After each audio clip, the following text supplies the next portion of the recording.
In this slide, we will talk about the Newton-Raphson method for using the nonlinear equations.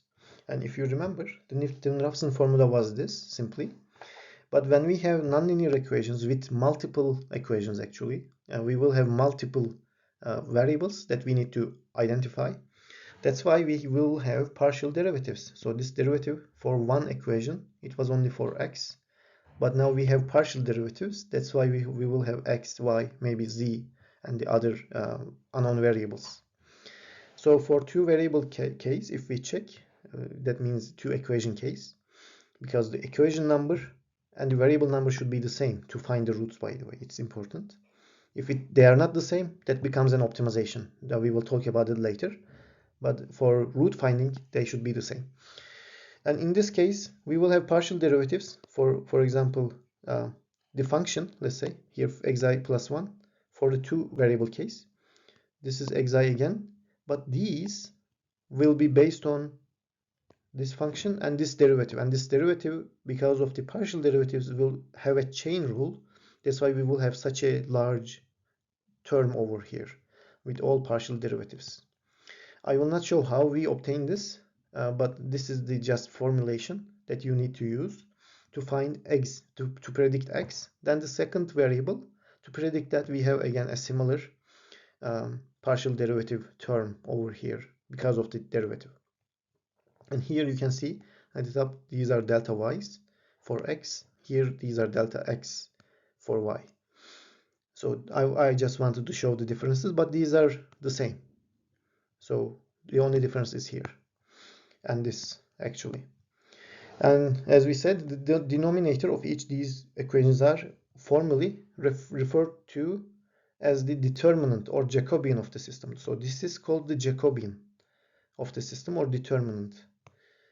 And this is just a feature and a definition of it or a name of it.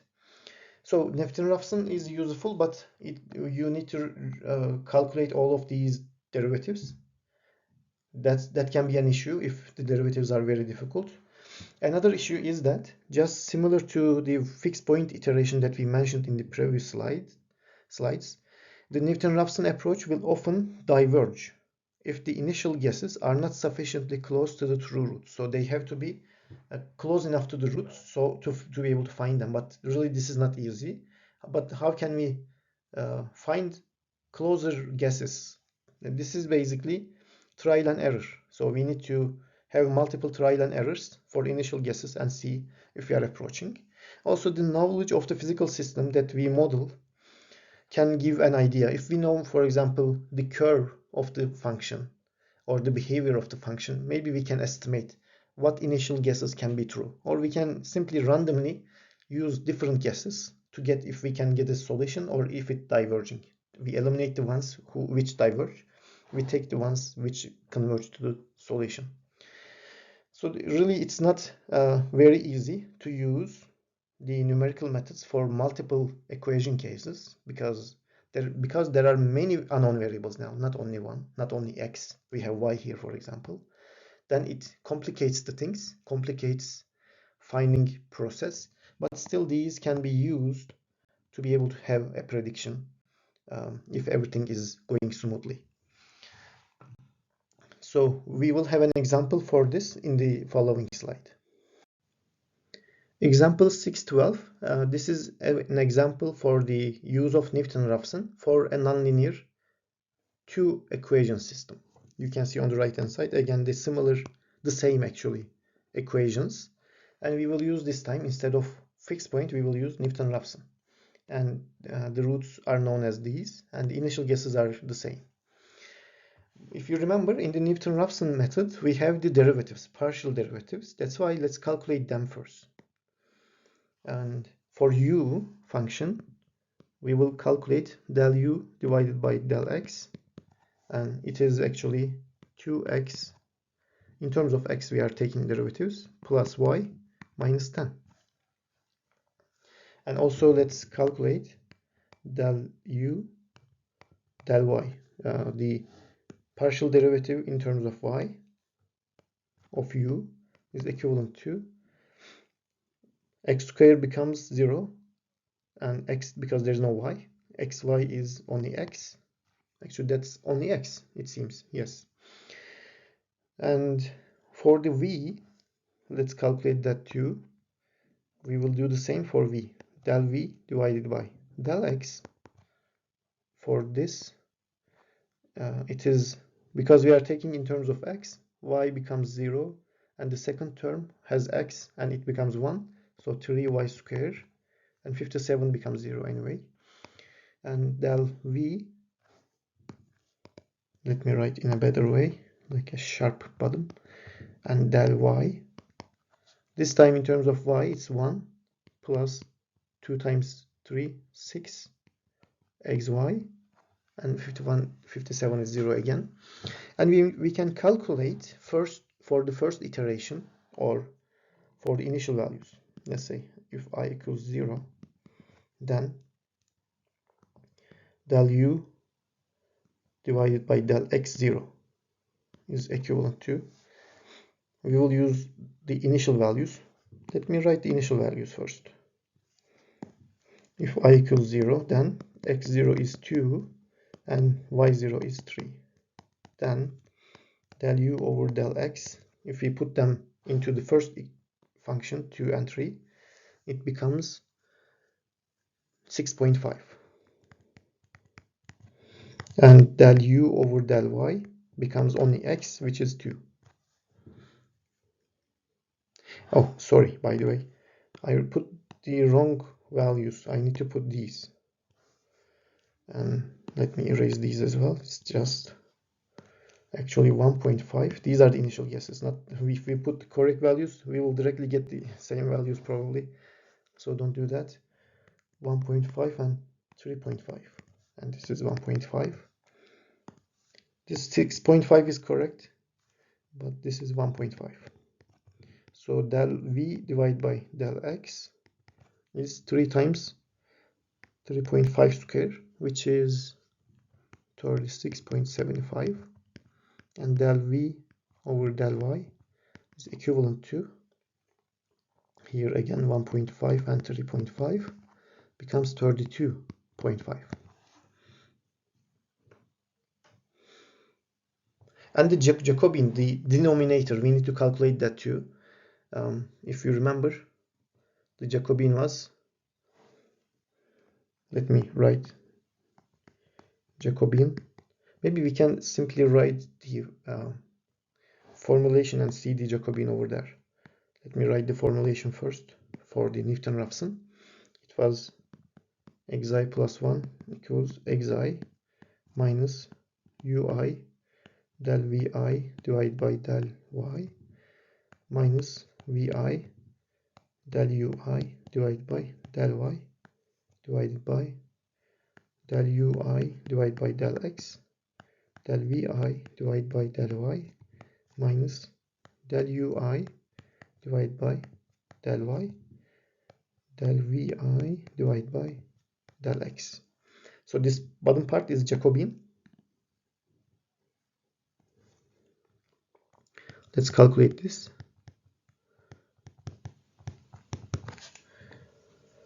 Because it's the same for two functions, so we will write the same in terms of y as well, but Jacobian is the same. We can simply calculate it as, for the first iteration, let's say Jacobian 0 for I0, it becomes del ui divided by del x is 6.5 times 32.5 del vi divided by del y, this one, and minus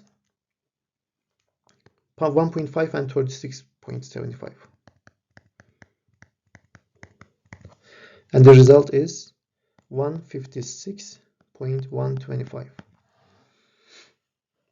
And we need to calculate the initial values as well from the function, because over here we will have this ui and vi. So u0 is equivalent to, from the first function here, let's calculate it, 1.5 square plus 1.5 times 3.5 minus 10 is minus 2.5, and v0 is, from here, y is 3.5 plus 3 times 1.5 times 3.5 square minus 57, and from here it's 1.625. So let's use these in this function, in this actually Newton-Raphson method. Then x1 becomes x0 is simply 1.5 minus u0 is minus 2.5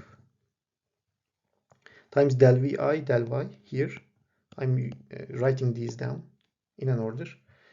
Del vi del y is 32.5 minus vi is 1.625 times del ui del y is 1.5 divided by the Jacobian, which is we found the Jacobian over here, 156.125, and the result here is 2.03603. We will do the same for the yi plus 1. Let me write that first.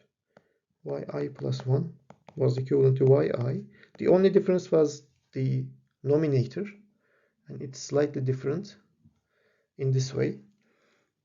Vi del ui over del x minus ui and del vi divided by del x divided by Jacobian.